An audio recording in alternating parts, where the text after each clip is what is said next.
Hai Sobat Cilik, dengan Bu Tata, sahabat yang menemani kamu sebelum tidur.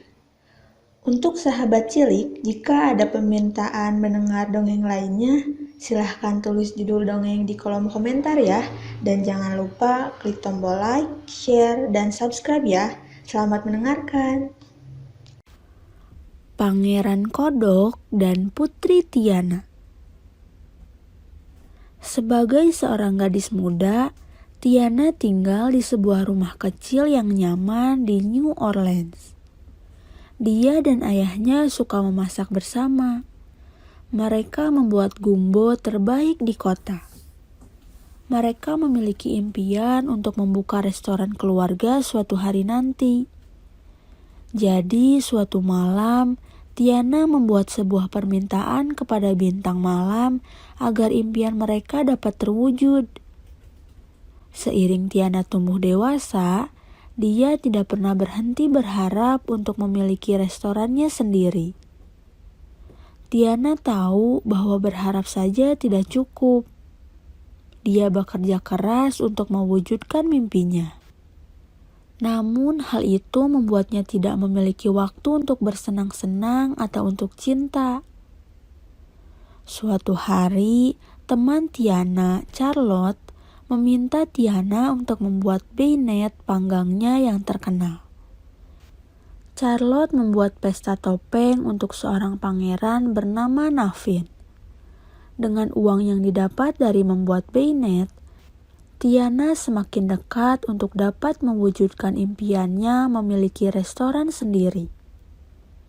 Dengan mengenakan kostum putri untuk pesta topeng, Tiana membuat satu permintaan lagi kepada bintang malam. Dia masih berharap untuk dapat memiliki restoran sendiri. Setelah menyebutkan permintaan, tiba-tiba seekor katak berbicara padanya. Itu adalah Pangeran Navin. Sebuah mantra sihir telah mengubahnya menjadi kodok. Hanya ciuman seorang putri yang bisa mematahkan mantra itu. Dan Navin mengira Tiana adalah seorang putri sejati. Awalnya Tiana tidak mau mencium si kodok. Kemudian Pangeran Navin menawarkan untuk membantunya membuka restoran. Akhirnya Tiana memejamkan mata dan menciumnya. Tapi Navin tidak kembali menjadi pangeran. Malah terjadi sebaliknya. Tiana berubah menjadi kodok. Dengan panik, Tiana dan Navin meninggalkan pesta dan berakhir di sebuah bayou. Mereka bertemu dengan seekor buaya bernama Louis, yang suka memainkan trompet. Louis tahu siapa yang bisa mengubah mereka menjadi manusia lagi. Mamah Odi. Saat Tiana dan Navin mengikuti Ray si kunang-kunang ke Mama Odi, mereka saling mengajarkan pelajaran berharga. Tiana menunjukkan kepada Navin bagaimana bekerja keras untuk apa yang dia inginkan. Dan Navin mengajarkan Tiana bahwa bersenang-senang juga penting. Mereka pun menjadi teman baik. Malam itu, bintang malam bersinar terang di langit. Sementara Louis memainkan lagu di atas trompetnya. Navin dan Tiana menari dengan anggun diiringi dengan musik. Keesokan harinya, Tiana dan Navin tiba di rumah Mama Odi. Dia tahu segalanya tentang sihir dan sifat manusia. Kalian ingin menjadi manusia, tapi kalian tidak tahu apa yang kalian butuhkan. Mama Odi memberitahu mereka. Mama Odi menggunakan sihir untuk menunjukkan kepada Tiana dan Navin bahwa Charlotte akan menjadi putri Mardi Gras untuk hari itu. Jika Charlotte mencium Navin sebelum tengah malam, mantra sihir itu akan sirna. Mereka harus buru-buru pulang. Tapi saat Tiana dan Navin kembali ke kota, semuanya sudah terlambat. Jam sudah menunjukkan tengah malam, dan mereka terjebak menjadi katak selamanya. tapi mereka saling memiliki dan saling mencintai. Itulah yang sebenarnya mereka butuhkan. Kedua kodok itu kembali ke rawa dan kemudian mereka menikah di antara teman-temannya. Setelah menikahi Pangeran Naveen, Tiana menjadi putri sejati. Kali ini saat dia mencium Naveen, Naveen dan Tiana berubah menjadi manusia kembali. Bersama-sama Naveen dan Tiana membuka restoran yang selalu diimpikan Tiana bersama ayahnya. Tiana akhirnya memiliki semua yang dia inginkan dan semua yang dia butuhkan.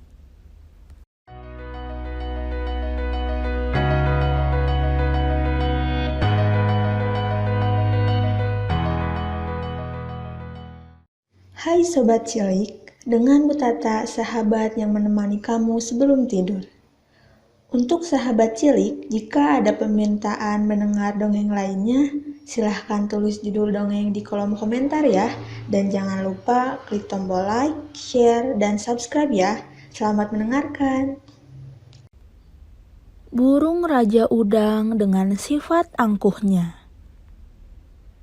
Di sebuah tebing teras yang tidak terlalu tinggi, tinggallah seekor burung Raja Udang dalam lubang yang dia gali dengan paruhnya. Burung Raja Udang adalah burung paling lihai dan paling anggun di antara burung penangkap ikan lainnya.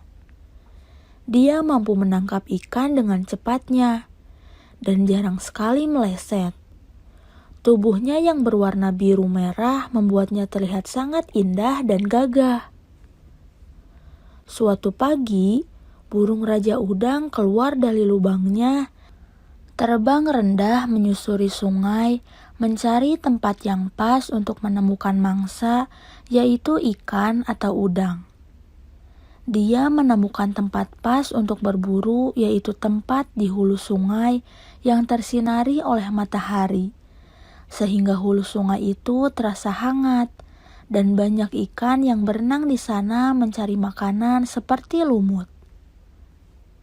Burung Raja Udang itu mencari tempat untuk bertengger, di mana tempat bertengger itu tidak terhalang apapun ketika dia meluncur dan mampu melihat semua tempat ikan berenang, serta mampu meloloskan diri dari bahaya yang mengancam. Akhirnya dia menemukan tempat itu, dan dia bertengger di sana. Ketika dia bertengger di tempat itu, dia berpikir sejenak. Aku terlihat anggun hari ini, bulu-buluku berwarna cerah, dan aku mampu menangkap ikan-ikan kecil dengan sangat cepat tanpa meleset. Namun hari ini aku tidak mau memakan ikan kecil. Aku hanya akan menangkap ikan besar karena aku adalah burung anggun dan ikan-ikan kecil tidak layak aku makan. Celoteh burung Raja Udang. Burung Raja Udang itu bertengger sambil mengamati ikan kecil di bawahnya. Namun dia melewatkan ikan kecil itu. Dari arah hilir terlihat ada segerombolan ikan lebih besar pergi ke hulu sungai. Tapi burung itu tetap tidak mau menangkapnya, karena ukurannya belum cukup besar. Aku tidak mau menggunakan paruhku hanya untuk ikan sebesar itu, celoteh sang burung. Siang pun berlalu, matahari mulai bergeser ke arah barat. Kini masih ada segerombolan ikan kecil berenang di bawah burung itu. Tidak lama datanglah gerombolan ikan yang besarnya 2 kali lipat lebih besar dari burung Raja Udang itu. Namun burung itu tetap tidak mau memakannya. Ah, kenapa hanya ikan-ikan sebesar itu yang datang? Aku mau ikan yang lebih besar dari ikan-ikan itu. Aku tidak mau menggunakan tenagaku hanya untuk ikan sebesar itu, kata burung Raja Udang dengan sombongnya. Matahari terlihat sudah mulai tenggelam, namun burung itu masih bertengger menunggu ikan besar melintas. Dan akhirnya, dari arah hilir, terlihat ikan-ikan besar menuju hulu Ukuran tubuhnya 5 kali lebih besar dari burung raja udang itu. Nah, inilah kesempatanku. Kini aku bisa menangkap ikan besar dengan sekali meluncur, kata sang burung dengan penuh keangkuhan. Ketika ikan-ikan itu berenang, burung raja udang itu bersiap, lalu dia meluncur dengan cepat ke dalam air. Bukannya ikan yang dia tangkap, malah tubuhnya tertabrak ikan yang melaju cepat di air. Tubuhnya berputar-putar di dalam air. Dia sadar dan tergesa-gesa untuk kembali terbang, dan akhirnya dia mampu keluar dari air. Kini burung itu tidak mendapatkan sama sekali makanan. Sejak pagi sampai siang hari, dia hanya melewatkan makanannya karena rasa angkuhnya.